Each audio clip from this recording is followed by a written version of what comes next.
या विशाल आकाशाकडे पाहताना एक गोष्ट जाणवली, आकाश कधीच बदलत नाही, तरी पण ते सगळ्यांना चांगलं वाटतं. यामधून एक गोष्ट समजली की स्वतःची किंमत दुसऱ्याच्या नजरेत शोधत बसायची नसते. त्यामुळे स्वतःवर इतकं प्रेम करायचं की आपला आनंद कोणाच्याही उपस्थितीवर अवलंबून राहणार नाही. मनासारखं घडावं म्हणून सर्व खूप प्रयत्न करत असतात बरं का, पण काळ शिकवतो की देव जे घडवतो ते आपल्या इच्छेपेक्षा आपल्या हिताचंच असतं.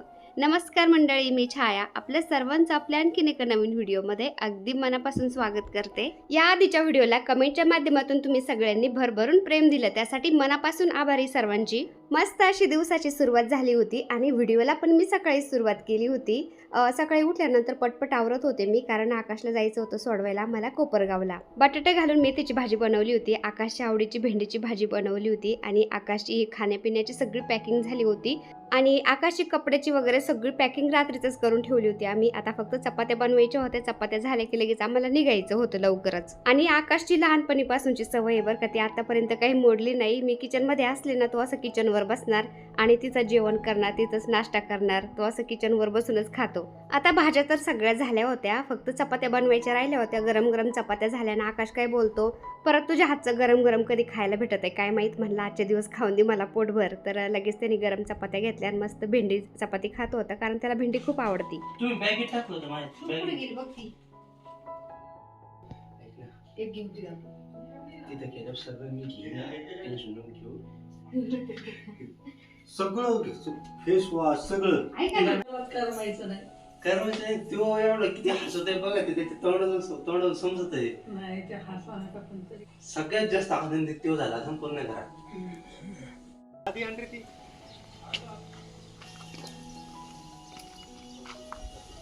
सागरी एकदम फिट बसली का? ओके ना? ओके. अरे पण लागलं ना, लागलेला आहे. ओके. पहिले ही पण येते का? रेडी.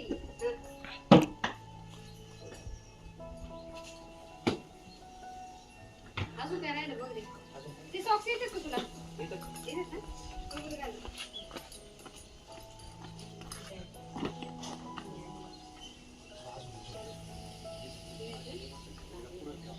नवरात्रीला येणार का? मग नवरात्र नवरात्री सुट्टी नसते. मी म्हणजे एखाद दिवस करायचं. एक दिवस अजून यायला पुरण का तुला? आता नाही यायचं भाऊ, आता डायरेक्ट दिवाळीला. मध्ये नाही. मध्ये गणपती आले, नवरात्री आली, परत दिवाळी आली. मग दिवाळी नाही ना? मध्ये गणपतीला येतो म्हणतो मी. हा का? मला पहिली काय? हा? लाईट केले पण अजून करायला आकाश चालू झालं ना? नाही घ्यायची ना आता? नाही तिकडे दोरी पण घ्यायचं ना आता?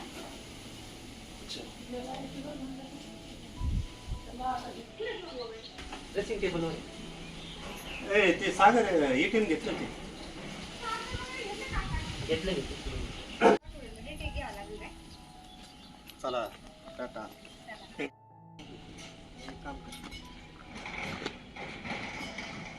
पाण्याची बाटली. आता ये पुढं. थांबा थांबा थांबा थांबा, मॅट टाकायचे राहिले ना. खाली खाली.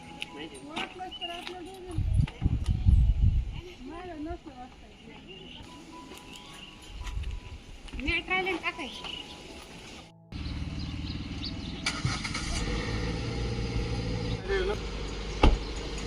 घरून निघाल्यानंतर शिवाजीनगरमध्ये सासूबाईंची नात राहते, तर तिथं सोडलं त्यांना आणि त्यानंतर आम्ही निघलो आता पुढं कोपरगावसाठी. आणि आकाश मी बसलोय पाठीमागं, थोडंसं आकाशाबरोबर टाइम स्पेंड करते ना, जाऊ तोवर तरी. आणि सागर आणि त्याचे पप्पा बसलेत पुढं. हे बघा, इथं सागर आणि सागरचे पप्पा गाडी चालवत आहेत. सर्दी झालेली, गोळ्या आणल्या होत्या दवाखान्यात जाऊन, फक्त 2 डोस घेतले त्याच्यामधले आणि आता गोळ्या आणायचं विसरून गेला आणि अजून खुरखुर करतोयच आहे. गोळ्या घ्यावा लागतात ना आता परत जाता जाता. कदडा टाळ मृदुंगाचा नाद, भक्तीचा दुमदुमे गजर, विठू माझा विटेवरी, कृपादृष्टी त्याची सर्वांवरी. कोपरगावला जाताना आम्हाला रस्त्याने एवढ्या दिंड्या भेटल्या ना, म्हणजे ते एवढे म्हातारे म्हातारे माणसं चाललेले होते ना दिंडीमध्ये, त्यांच्याकडे पाहून असं वाटायचं आपण पण दिंडीमध्ये जावं. पण संसारातून अजून काही आपली सुट्टी झालेली नाहीये, त्यामुळं आताच काही जमणार नाही आपल्याला. रस्त्याच्या कडेनी पेरूच्या हातगाड्या दिसल्या ना, आकाश काय बोलतो, पप्पा आपल्याला मस्त चटपटीत एक पेरू कापून घ्या खायला. तर मग त्याचे पप्पा उतरले, मला बोलले तू पण उतर, मग तुला पेरू कसे घ्यायचे कसे नाही निवडून घे म्हणले. कारण आजकाल आहे ना पावसाळ्याच्या वातावरणामध्ये पेरूमध्ये पण आळ्या निघत आहेत ना. पेरू घेतल्यानंतर पुढे निघलो ना तर जाता जाता देवगड लागतं, देवगडमधूनच कोपरगावला जातो ना, तर देवगडची ती कमान पाहून असं वाटलं आतमध्ये जावं दर्शनासाठी, पण एवढा वेळ पण नव्हता. फौजी साहेब काय बोलले, आपण जर येताना लवकर आलो तर मग थांबू म्हणले. आणि हे पा माझा दादा अजिबात हसत नाही बरं का, तो नेहमीच सिरियस असतो. आणि एका ताईची कमेंट होती की तुम्ही मुलामध्ये भेदभाव करता वगैरे, असं तसं, एकाला असं धरता आणि एकाला तसं धरता.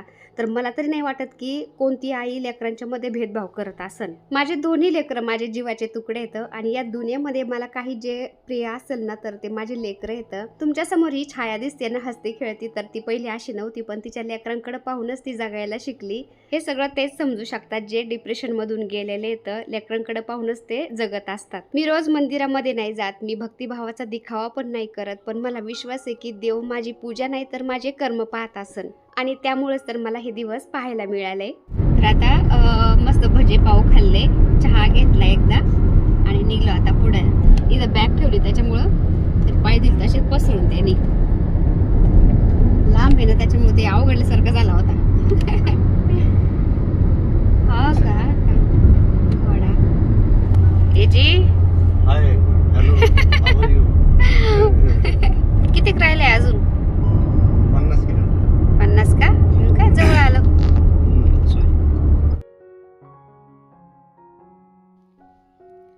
जसं जसं आकाशचं कॉलेज जवळ येत होतं ना तसं तसं जीवात असं धाकधूक चालू होतं. म्हणजे माझा जीवाचा तुकडा मला तिथं सोडून यायचा होता. म्हणलं पहा ते पाठीमागं सुद्धा येऊ नव्हतं वाटत मला तर. पण जाताना पण आणि तिथून म्हणजे आकाशपासून बाहेर निघूपर्यंत मी आकाशला जाणून पण दिलं नाही की मला वाईट वाटतंय तुला इथं सोडायचंय म्हणून.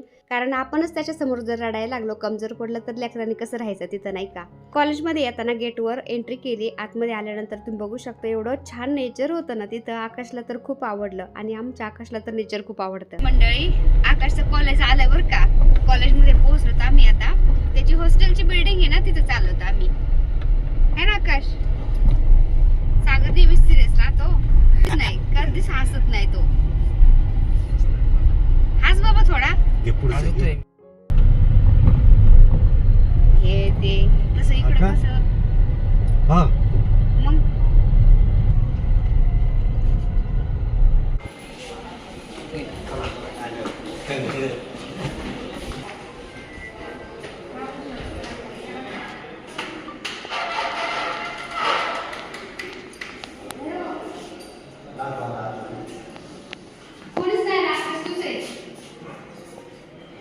आधी मुली नाही बरोबर आहे.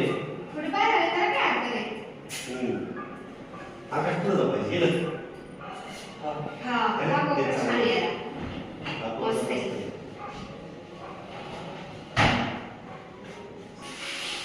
पाणी चांगलं आहे ना आकाश. अहो ऐका ना. आता सामान येतो त्याचं ना तुम्ही टेन्शन घेऊ नका. हा का तिघा जणांच्या एक रूम आहे. आम्ही सगळ्यात आधी आलो, कोणीच नाही का अजून आलेलं. तर आकाशला इथलं पेढा आवडला ते. इथं स्टडी टेबल पण आहे त्याला. चेअर पण आहे, टेबल पण आहे, आणि इथे एक लॉकर पण आहे. एक लॉकर पण घे तुला. त्याची चाव्या नाही आहेत का? त्याला आपलं ग्रुप लावला हा मग एक लॉकर आणला आणि एक लॉकर आणला आकाशाला. मस्त काय टेन्शन नाही. सागर तुम्ही जायचं एक लॉक वगैरे घेऊन ये जरा. फॅन लावा फॅन जरा.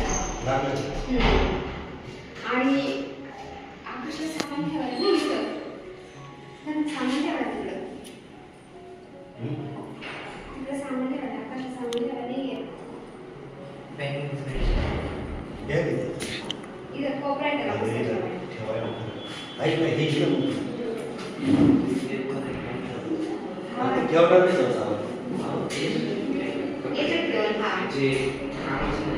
हे काम करू ना. हे गेले ना असं राहावं.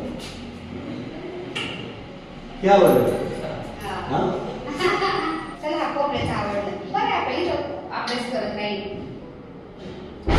वाटते हे तर हे पहा मंडळी, आलो तर आम्ही आता आकाशच्या रूमवर. हे आकाशच्या इथं छोटंसं कपाट आहे. आता ते एकट्याच नाही आहे, ते 3 जणांच्यात एक रूम आहे ना, तर ते कपाट पण 3 जणांच्यात ते सामान वगैरे ठेवायला. असे बेड आहे तिथं. आम्ही बसलो. दादा फौजी साहेब गेले थोडंसं तपास करायला, कारण आमचा आकाश किती फुटाचा आहे तर त्याला ते बेडच पुराणा अपुरं होतंय, तर ते तपास करायला गेले फौजी साहेब. आता बेड चेंज करून देतात की काय. आणि हे बेड पण छोटं होतंय आणि त्या हिशोबाने आम्ही गादी आणली होती ना, तर ती गादीसुद्धा त्या बेडवर मायना झाली. एकदम छोटं बेड आहे. आता बघूया चेंज करून मिळतं की काय. आणि हे आकाशला इथं व्ह्यू पाहायला छान आहे बरं का. इकडं सगळं शेत आहे पलीकडं. सगळ्यात आम्ही आकाशचं रूम पाहिलं. आकाशचं सगळं सामान त्या रूमवर ठेवलं आणि त्यानंतर आलो होतो बाहेर कॅम्पमध्ये. आता कारण कॅम्पमध्ये आकाशची मेस आहे, तिथं जिम पण आहे, त्यानंतर ग्राउंड आहे आणि आकाशचे कपडे पण घ्यायचे होते आम्हाला. तर म्हणलं त्याला दाखवून पण द्यावं आणि त्याला काय काय लागतंय ते सगळं त्याला तिथं घेऊन पण द्यावं. गेटमधून आतमध्ये आलो ना कॅम्पमध्ये, तर एवढं शांत वातावरण असतंय ना, एकदम हिरवगार झाडं, गार्डन. तर ते पाहून तर खूप भारी वाटलं. मला पण आवडलं आणि आकाशला पण आवडलं. आणि कॅम्प एवढं मोठं आहे ना, भरपूर बिल्डिंगचे कामं पण चालू आहेत बरं का अजून तिथं. आता आम्ही फिरत फिरत आलो होतो. युनिव्हर्सिटीचं जे लेक्चर वगैरे सगळं होतं ना, तर त्या बिल्डिंग जवळ आलो होतो आम्ही. आणि त्याच्या पाठीमागच इथं कपड्याचं म्हणजे कपडे भेटतात त्या बिल्डिंगमध्ये आलतो. आणि सगळं वेगवेगळं होतं बरं का. गर्ल्स हॉस्टेल वेगळं, बॉईज हॉस्टेल वेगळं होतं.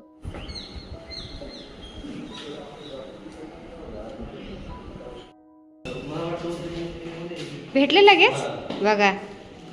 अरे वा. ब्लेझर पण आहे का त्याच्यात? अरे वा, म्हणजे पूर्ण ड्रेसच आहे का?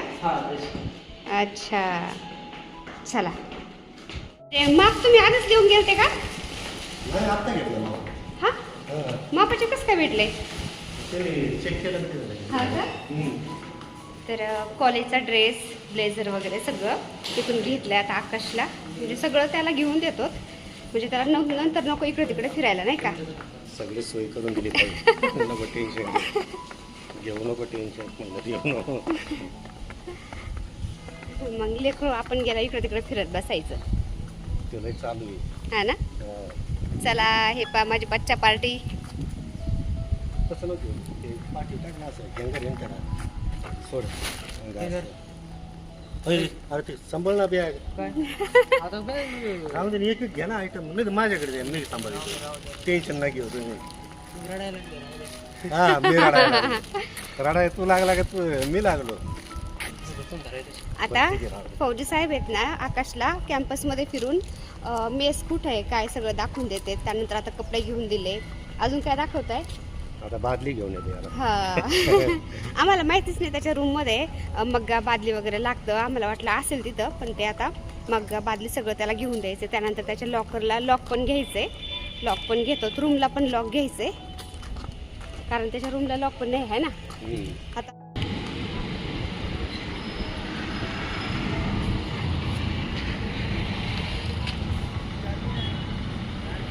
थांबलो होतो आता सामान घ्यायला. आकाशला छोट्या मोठ्या गोष्टी घ्यायच्यात. आता निघलो आता कॉलेज. बादली घेतली, मग्गा घेतला, त्यानंतर सामान घेतलं त्याच्यात.